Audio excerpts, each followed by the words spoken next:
It's time. Time to get inspired and empowered. To realize it's never too late to create your next amazing story. Get ready to break through, transform, and start living the life of your dreams. So, are you ready? Truly ready to begin your journey to create your next amazing story in life and love? Great. Let's jump in with your host, Life and Love Transformational Coach, Suzanne Oshima. Welcome, everybody, to the It's Never Too Late show. I'm Suzanne Oshima, and I help you transform midlife into your best life and find love again in your next chapter. Today, we have a very special guest, Yolanda Shoshana, and she's a witch and a content producer. And today, she's sharing with us your intuition knows if he's right for you. So welcome, Yolanda. I'm so excited to have you here. You and I have been friends forever. You know, we haven't talked in a long time, but I love you so much. You actually spoke at one of my very first events for Single on Stilettos when I did that back in 2011. Can you believe it was that long ago? My gosh. Thank you so much for having me. That was a good time.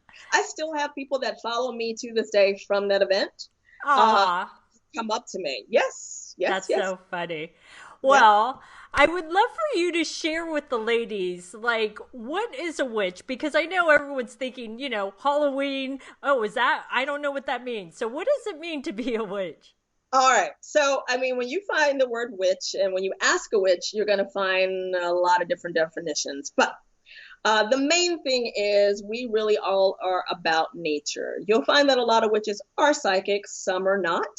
A lot of witches are Wiccan. I am not a Wiccan witch, actually. I am an eclectic witch, which you will hear more of in Europe, which means I use a lot of different things for my magic because my religion is being a Jew, but I use other things, whether it's Kabbalah or Buddhism in the whole magic and using the universe to create spells and do readings and just really tapping into the astrological signs and planets and trees and nature.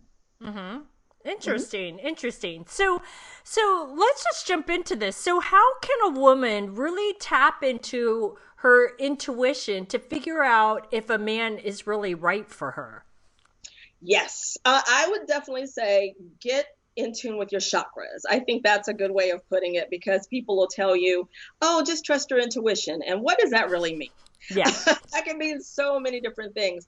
But I always say the chakras are the pulse points of the body, and that's a good way of telling. You've got, I'd say, the one underneath your belly button, which is known as your second chakra. That's where your passion is and your creativity, and of course, your heart chakra. Really listening to those things, because when women say follow your gut, they're normally talking about that second chakra, which lets you know sometimes that you can't really trust someone. So if you're getting a little antsy feeling, you should always listen to it. Don't talk yourself into anything, but pay attention to what your body's telling you. And I don't just mean like the physical part when it feels good, but if something's telling you something's a little off, you might want to investigate. That's a really good point because I have found, and I've had this conversation a million times with my clients, is, you know, sometimes, and I don't know if you agree with this, but I find that sometimes we can get blinded by chemistry and attraction. And then, like you said, you get that little feeling though in your gut or in your heart that you get a little twinge and you're kind of like, but something's off. But then you go, but no, the chemistry and attraction's great. So how can a woman separate herself from the chemistry and attraction so she doesn't get blinded? Okay, that's the tough part. I don't know if there's an exact answer for that. It's like, okay, so when I'm doing readings with people, and I've been reading people around the world, especially during this pandemic, right? And having these conversations, a lot of women have been saying they don't know if they want to be with the person they're with. And they're starting to really use their mind and say, okay, these are the things that I want. So if you say that you want kids and you know that person may or may not want kids or says, I don't want them, it's just maybe time, even though you have the best chemistry, logical, you just may need to let that go. So you just really have to be honest with yourself about what you want in a relationship. And if that person can't give it to you, it's time because somebody else will come along. Right. Now, what if, okay, so the chemistry and attraction. Now, I've seen this also where a woman is like, but he looks good on paper. Like he has all the things that she's looking for. He looks good on paper. And she's like, you know, how could he be wrong for me? But again, she gets that little twinge. And so, how can she tap into that a little bit more to really figure out what's going on? Because you said the heart chakra and what was the one in your stomach? The one underneath your belly button, that's your second chakra. So that's really where all your passion and like your joy, your sex stuff comes from, that second chakra, which is a thing that gets us jumping and gets us excited. You're right. It is really difficult. Like I don't know if there is one answer to this, because that is the hardest part. And that's a lot of times what keeps us around somebody too long, but if somebody looks good on paper, my question for you then is to really look at your heart chakra. And if they're not making you happy, like, yeah, it looks great on paper and this person should be great for you, then you've got to be honest about that. Because I always tell people, I know people who've gotten married, and I have officiated weddings, who've gotten married and they knew from the get-go that this was not going to work out. But on paper, everybody looked good. But the only place you have to go is down. That's not going to get any better. And normally those people get married and they're divorced within 2 years, right? I'm sure you know people like that. Yeah. So you just really have to be honest with yourself, and don't let other people influence your decision. I think that's also a big part of it. Like, how come you're not married yet? Or you should be with that guy. He has a great job. He's this, he's that, or guy, girl, whatever. But you gotta live for you. Living for you is really the most important part of all this. Yeah, that is so true. So now, okay, you're gonna laugh because okay, I have heard of chakras. I've had energy healing work done on me on my chakras, but how many are there? You mentioned 2, but I don't know how many there are. All right. Because I'm always off on my count. I want to say there's 6. I'm always doing this. So there's one. I'm going to give you where they are. Okay. Okay, the first one is underneath your spine. That's the one right underneath your spine. That's your home, and that's your stability, and that's your money. Then you have the one under your belly button, which a lot of women are very much in touch with or out of touch with, depending on how much happiness she's feeling. Then there's one over your belly button, and then you're going to jump to your heart chakra. And then that throat chakra, which is also important, not saying what you want or what you feel. And then you're going to go to the mind's eye, which is here, which is where they say we have a lot of our intuition and we know things. And then there's one up right above your head. And that's where we as psychics read a lot of energy. It's right up in here. So when I'm looking at somebody, I'm looking at all of their chakras to see what's working and what's not working a lot. That's a lot of the work that I do, because I'll see that something may not be, I look at stuff and I see shiny, if it's shiny or dull. And that's where I know I have to spend more time in working with someone. So if I'm like, oh, your heart chakra, there's something you didn't heal, or maybe there's a little residue from somebody else. So it's just paying attention to your chakras. I highly recommend just even doing a little research on them, because it might tell you a little bit about yourself. So what if, I always like to play devil's advocate. If someone's saying right now, yeah, that's great, Yolanda, but I don't believe in the chakras. Okay. Okay, take it out of the chakra point of view. The point still is, what is happiness for you? If you don't even believe in any of that, what makes you happy and what doesn't make you happy? And it's not just about that physical chemistry, because of course, like maybe somebody's great in bed, or you're great together, but they treat you poorly. Or like today is great and the rest of the month is horrible. You've got to be honest about that with yourself. I mean, I think we as a lot of women, sometimes we talk ourselves into things sometimes, or we forget the red flags. We don't want to see the red flags, and those flags will be flying in your face. All over. Yeah, it's like, how much bigger can I get? But I love him. I get it. But as I always say, a man is like a bus. There's another one coming. You're so funny.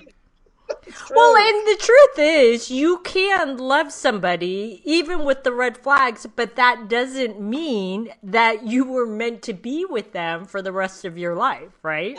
Absolutely. Think of that person as possibly a teacher or someone who prepares you for the right thing. It's like, ooh, this was great. Thanks for teaching me some things. I'm going to go over here now that I've learned. Yeah. So, and you can always possibly love that person. But as you said, it may not be the person you're supposed to be with, which is two different things. Exactly. So now, in talking about the chakras, or if you don't believe in the chakras, just tap into how you're feeling here. Because usually when I check in with a client and something's going wrong in their relationship, if you back up into the very beginning, they saw some of the red flags and they felt it and they just ignored it. But, you also mentioned that you can tap into your other senses besides your intuition and chakras, right? Like, are there other senses that we can tap into to figure out if he's the right man or wrong man for us? Well, let's even take the chakras out of it. Everybody is intuitive. Everybody. And because people always go, how did you know? Well, we all have a gift, and it's just really paying attention to yourself and really believing that you are. Like, a lot of times people talk themselves out of it.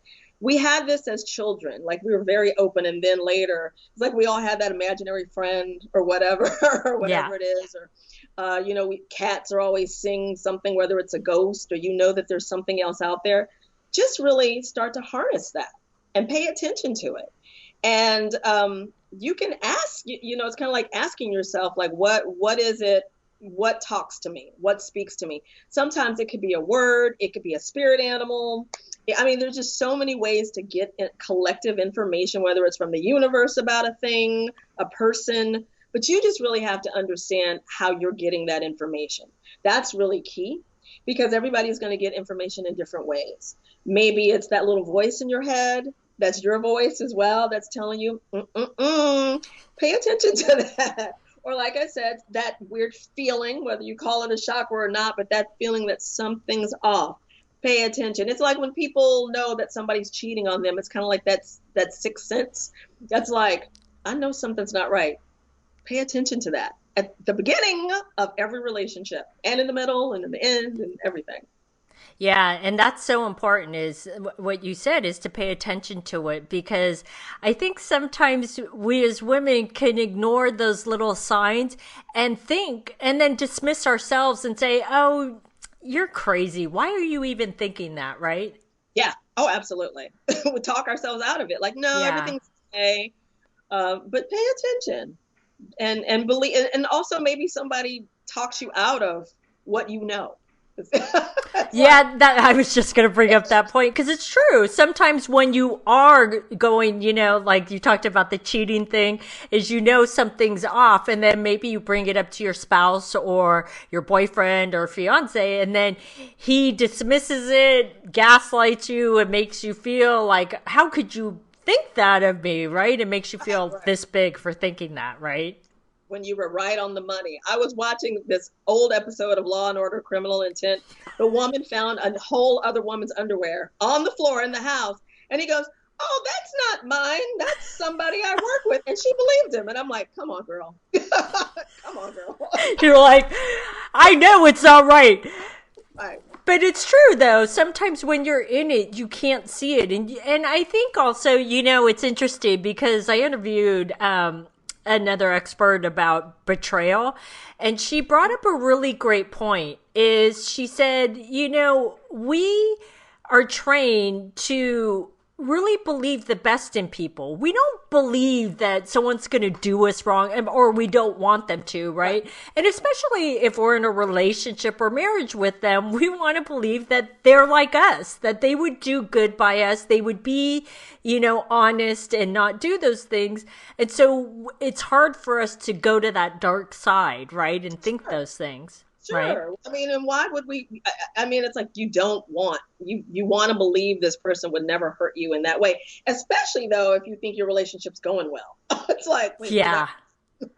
Well, and that's it's almost like, I picture it almost like a fight in your head. Like one side is telling you like, no, it's really good, and the other side is like, no, you need to watch out for what you just felt there. Yeah. But It's interesting because when you were talking about like really tapping into listening to certain things, is it occurred to me that we as women really need to take that time for ourselves to get quiet with ourselves and really sit with ourselves and really listen. And I think, and I can only speak for myself, but I can probably guess that there's a lot of women that feel the same way I do. I used to get really uncomfortable with getting quiet with myself because I was always like, oh God, then I have to face that stuff that I don't want to face. And so I would keep myself constantly busy because if I'm busy, then I don't have to deal with it. Yeah. Yeah. I always tell people like a great way to really check in with self, whether it's the chakras or your energy, is you do a dump at the end of the day. I call it the dump at the end of the day because throughout the day you've exchanged energy with people and everything. So when you go to bed is when you're like really open. So you always just check in with yourself, your chakra, your heart chakra, like how am I feeling? What am I holding on to? What's not good for me? And just let it all go and then just pay attention. And then you can lay in bed and maybe your mind won't be as active, or maybe that aha moment will happen, or you're just more open to receive information from yourself and from other places. So, yeah. So let me ask you a question, because I like that exercise of like really doing that check-in with your body and just letting it go. Do you have an exercise that can help us let it go? Because I know what everyone in the audience is saying. That's great, Yolanda, but man, when I'm trying to let stuff go, it doesn't go out so easily.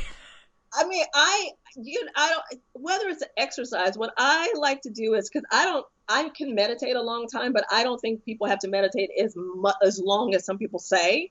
Even if it's just stopping for a moment and just getting quiet and just like, what's going on with me right now? And being honest with yourself. It's kind of like when you ask somebody, how you doing? Everybody's response is, oh, I'm good. And you can tell that they're not good. Yeah. I'm not saying you have to tell everybody your business, but you need to really know what's going on with you. So it's just, how are you feeling? Am I uncomfortable today? Am I happy? Am I really happy? Am I content? Sometimes you're just meh, and that's okay, but you got to be honest. And if meh lasts more than a day or two, maybe you need to ask yourself, well, what's really going on with that? Like I just actually did a reading for somebody and she's meh. She's at a point where she's in this 4-year relationship that she knows she has to make a move because it is not going where she needs to. And I'm like, that's part of your meh. You realize that. You may not want to realize that, but you're going to have to do something about that. So just taking a minute and just doing whether you have to close your eyes or whatever it is you need to do, just take a minute to feel what's going on in your body and your mind, and where are you really? And I mean, and it's so easy to do because you can do it every day. You'll start to realize you're very much more in tune with self when you do that. And that's tapping into the senses.